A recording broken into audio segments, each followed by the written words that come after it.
est là, mais l'enthousiasme aussi. Nous allons prendre le train direction les Imaginales.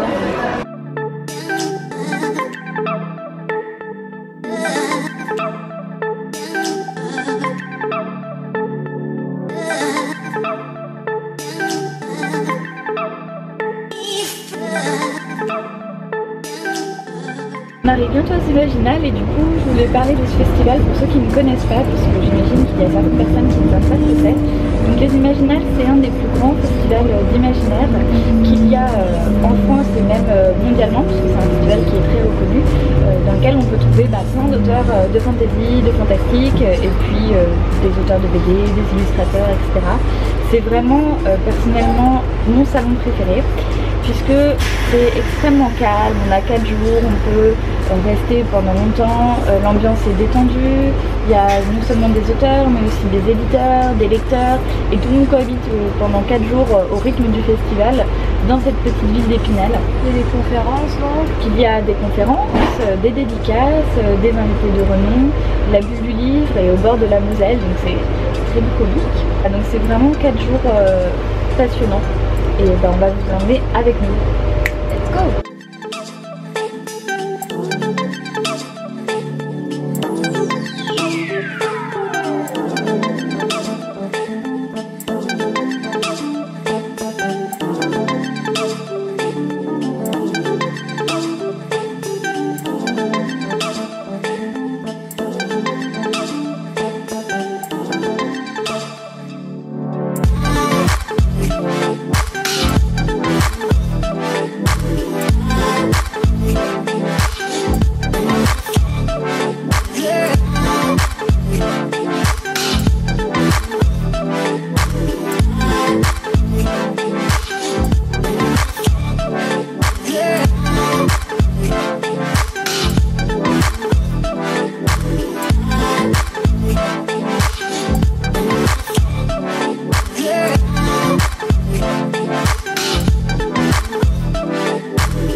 Petite pause après cette matinée slash journée très intense avant de faire la dernière conférence à 17 h sur la religion et les fanatiques religieux. T'as fait quoi tout à l'heure? J'ai fait la conférence sur les personnages d'abord, c'était très bien, avec Sylvie Miller en modération qui avait lu tous les livres très pointus, et les dédicaces sous la bulle du livre, et on est jeudi, il y avait déjà plein de monde et c'était trop bien. Donc merci beaucoup à ceux qui viennent, vous me sidérez, vous arrivez avec 5, 6, 7 de mes livres, c'est complètement fou. Donc voilà, un moment très chaleureux, et puis encore une conférence, et ensuite je pense qu'on va aller manger et se reposer un petit peu.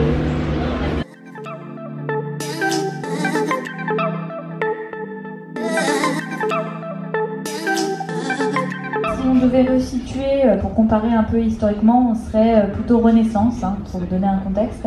En fait, le royaume d'Eldarion est une théocratie qui a une particularité. Dans ce royaume, les gens sont persuadés que quand ils meurent, ils vont rejoindre l'étoile qui leur a été attribuée à la naissance et se réincarner, avoir une nouvelle vie. Néanmoins, il y a une petite condition à cette réincarnation, c'est que la cérémonie magique qui permet cela est payante. Et donc on se rend compte qu'en fait, tout ce royaume a construit son économie et sa vie politique autour de ce rituel et autour de cette croyance. Et on suit deux sœurs qui ont été forgées par ce système et qui, petit à petit, vont un peu lever certains pans obscurs, évidemment, de ce pouvoir. Si vous reprenez quelques archétypes de fantasy, on se retrouve justement avec ces oraisonneurs qui sont presque une guilde, en fait, finalement, plus qu'un ordre religieux, et qui exercent ce pouvoir de faire de thanatopraxie, on pourrait dire. Exactement, il y a tout ce rapport à la mort acceptée, le fait qu'ils brûlent les corps, donc il y a ce rapport un peu difficile, mais qui pour eux aussi, ce qui était intéressant, c'est de voir que contrairement à notre société qui est assez pudique en fait sur le sujet, eux l'ont complètement intégré, et quand on commence sa vie dans cette société, on pense déjà à il faut qu'à un moment donné je puisse me payer entre guillemets le paradis, quoi, quelque part. Donc c'est ça qui m'intéressait, et développer évidemment tous les enjeux de pouvoir, puisque on ne dit pas tout sur cette cérémonie, quel est le degré de vérité sur cette religion, etc. I don't write as an atheist. I would say that I write as a heretic. I love to play with theological ideas, and even though I'm very skeptical about claims of the existence of the supernatural, I have to say that without God, I'd be out of a job.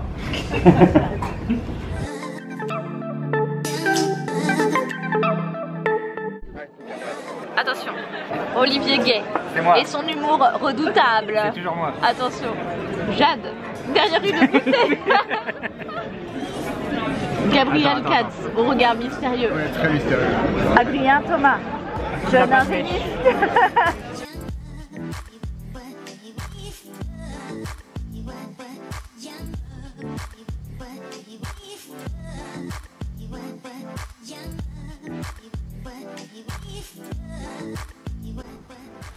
Et voilà, on est maintenant rentré et on va, plutôt que de s'endormir, essayer de monter cette vidéo pour que vous l'ayez en ligne demain. Et nous cachons nos visages étant donné que nous sommes démaquillés et pleines de sève. Donc voilà. On n'est pas encore assez connus sur YouTube pour pouvoir... Non, on peut pas se permettre. Sans maquillage, c'est pas possible. Donc voilà, donc là l'objectif maintenant c'est de dormir après un repas très sympa avec la petite bande Gabriel Katz, Olivier Gay, Adrien Thomas, les inséparables de salon. Et on a été très raisonnable ce soir, on est allé se coucher tôt pour essayer de se remettre, sachant que demain je pense que ça va être un petit peu plus mouvementé, on va sortir, on va un petit peu faire la fête et en plus il y aura le dîner officiel des auteurs, ce qui est un événement très sympa. Donc voilà, merci beaucoup à vous de suivre ce vlog des Imaginales et la chaîne YouTube, et merci d'avoir été aussi si nombreux aujourd'hui à dire que voilà, vous aimez bien les vidéos et d'avoir même reconnu Jade qui participe. Et voilà, n'hésitez pas à mettre des pouces sur cette vidéo, à pousser, nous mettre des commentaires, ça nous donne un bon indicateur en fait pour savoir quel genre de vidéo aussi vous appréciez. Donc voilà, à demain. Elle se rapproche et touche. Tu sais que ça ce sera enregistré hein. En fait j'aimerais bien te montrer avec la taille de ma main, la taille de cette araignée, mais c'est particulièrement ignoble. Donc je veux pas du tout mettre ma main. Ah, elle est dégueulasse. Oh non mais Samantha s'émerveille de tout.